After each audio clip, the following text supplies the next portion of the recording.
अब स्टूडेंट हम जो है वो P V is equal to N R T का जो है वो सवाल करेंगे।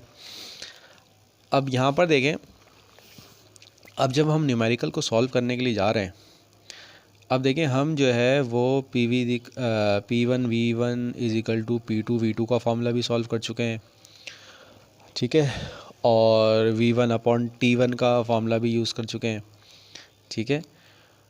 और हमने जो है वो जो हमारे पास एवोगैड्रो लॉ है V one upon N one वाला फार्मूला, वो भी हम जो है वो सॉल्व कर चुके हैं, ठीक है। अब जो सबसे अहम सवाल आता है, जो स्टूडेंट्स को कन्फ्यूजन होती है न्यूमेरिकल को सॉल्व करने के लिए, वो ये होती है कि स्टूडेंट हमेशा कंफ्यूज होते हैं कि हमें जो है वो कौन सा फार्मूला किस वक्त लगाना है, ठीक है। तो इसलिए देखें ये एक स्किल है और वो आहिस्ता आहिस्ता करके डेवलप होती है, और जब आप न्यूमेरिकल की जो थ्योरी है वो पढ़ चुके हैं, उसको आप जो है वो यूज़ करें। और अब जो ट्रिक्स मैं आपको बताऊंगा उनके ऊपर ज़रा फोकस करें, तो इंशाल्लाह आपको जो है वो ये न्यूमेरिकल सॉल्व करना आपको लिए जो होगा वो आसान हो जाएगा। सबसे पहली चीज़ देखिए, जब हम, अब ये थोड़ा सा एक रिकैप कराता हूँ। बॉयज़ लॉ है, Boyle's law P one V one is equal to P two V two है। Charles law V one upon T one is equal to V two upon T two है। और Avogadro law जो है वो V one upon N one is equal to V two upon N two है, ठीक है। सबसे पहले देखें कि हमेशा याद रखें, बॉयज़ लॉ जब आता है, बॉयज़ लॉ में ये वाली कंडीशन जब आती है, जब आपको दो प्रेशर और दो वॉल्यूम्स आपके पास क्या हो, सिस्टम में मौजूद हो, यानी दो प्रेशर दे दिए जाएं, एक वॉल्यूम दे दिया जाए और चौथी चीज़ आपको मालूम करने के लिए दे दी जाए, ठीक है। अब आपने सबसे पहले इसका डेटा बनाना है, और डेटा बनाने के बाद इसमें देखना है कि हमारे पास जो है वो कौन सी कंडीशन इसके अंदर गिवन है। सबसे पहले हम डेटा बनाते हैं इसका। सबसे पहले देखें, इसमें लिखा हुआ है वॉट वॉल्यूम, ठीक है, वॉट वॉल्यूम ऑक्यूपाइड, वॉल्यूम कितना ऑक्यूपाई होगा, वॉल्यूम, वॉट वॉल्यूम, यानी वॉल्यूम का जो है उन्होंने पूछ लिया है कि वॉल्यूम कितना ऑक्यूपाई होगा बाय 14 ग्राम ऑफ नाइट्रोजन, यानी जो मास ऑफ N2 है, जो मास ऑफ N2 है वो हमारे पास जो है वो 14 ग्राम है, ठीक है।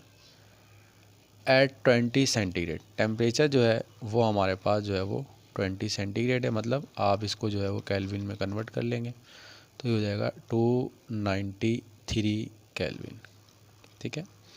एंड प्रेशर जो है वो आपको दिया गया है कितना, 740 टॉर। अच्छा, अब इन सवालों में हमेशा याद रखें, जब भी आपको कभी जो है वो टेम्परेचर दे दिया जाए, आपने हमेशा टेम्परेचर को जो है वो केल्विन में कन्वर्ट करना है, और जो आपका प्रेशर है उस प्रेशर को जो है वो आपने जो है वो टॉर के अंदर दिया हुआ है अगर, तो आप उसको एटीएम में कन्वर्ट करेंगे।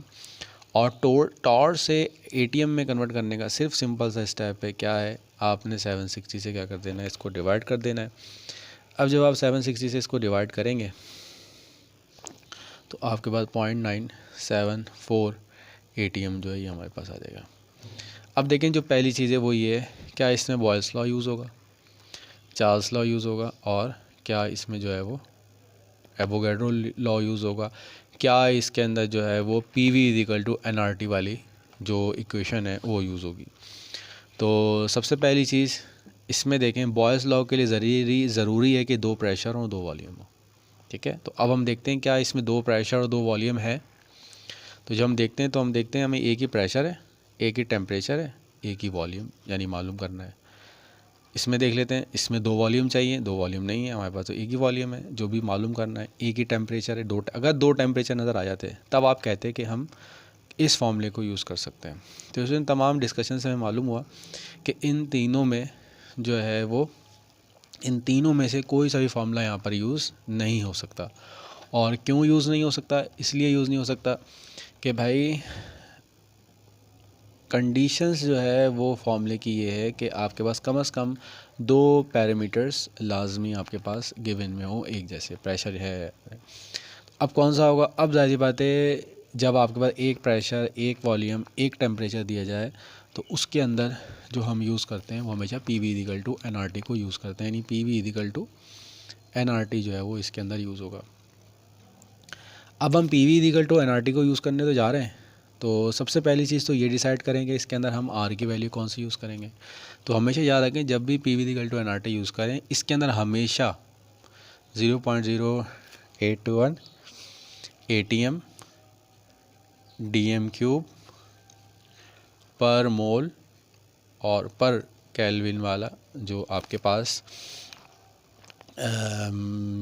यूनिट है इसको यूज़ करेंगे। अब देखें आर की वैल्यू, क्योंकि हम ATM यूज़ कर रहे हैं तो यहाँ पर भी प्रेशर आपका ATM में होना चाहिए।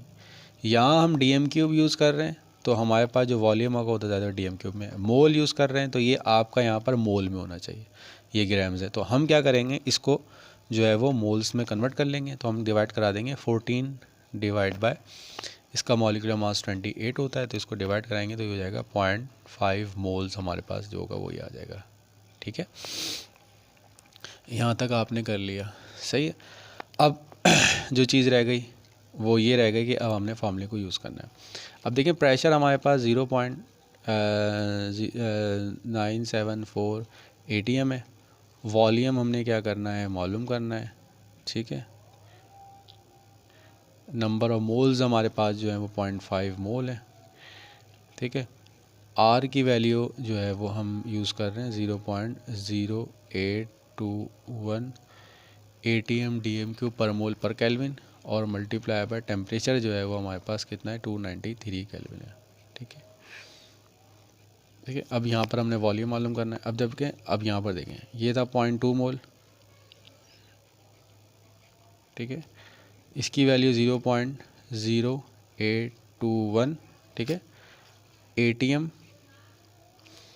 ठीक है, DM³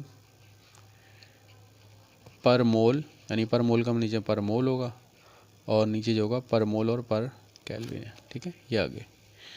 अच्छा, नीचे जो है वो आपका 293 केल्विन आपके पास, ऊपर सॉरी नीचे नहीं है तो ऊपर ही है, ये ऊपर ही है तो 293 केल्विन आपका यहाँ पर आ गया। ठीक है, अब यहाँ पर देख लीजिए, मोल मोल से कैंसिल, केल्विन केल्विन से कैंसिल। ठीक है, और प्रेशर जो था वो हमारे पास क्या था, प्रेशर जो था वो हमारे पास 0.974 ATM था। तो अब देखें ये ATM से भी कैंसिल। अब देखें जो बाकी बचा है वो सिर्फ हमारे पास DM³ बचा है। ठीक है, बाकी जो बचा है वो सिर्फ हमारे पास क्या बचा है, DM³ बचा है। तो आखिर में जो अब इसका यूनिट होगा वो आपका 12.345 DM³ जो है वो इसका आपके पास वॉल्यूम है। तो स्टूडेंट ये हमारे पास जो है ये पहला न्यूमेरिकल था, ये हमारा प्रॉब्लम 1 था जो बुक के पेज नंबर 44 के ऊपर ये आपका गिवन है। ठीक है, तो स्टूडेंट यहाँ तक कर लिए। तो यहाँ तक जो हमारा कंक्लूजन बना है वो ये बना है कि भाई आपने डिसाइड करना है कि कौन से मौके के ऊपर कौन सी इक्वेशन को यूज़ करना है। अब तो ये सिंपल सा क्वेश्चन था और इस तरह के ही सवाल पेपर में आमतौर पर आते हैं, तो आगे भी हम इंशाल्लाह देख लेते हैं। इसके बाद जो है वो हम प्रॉब्लम नंबर 2 जो है वो इसके अंदर इंशाल्लाह अब जो है वो प्रॉब्लम नंबर 2 हम इसके अंदर करेंगे।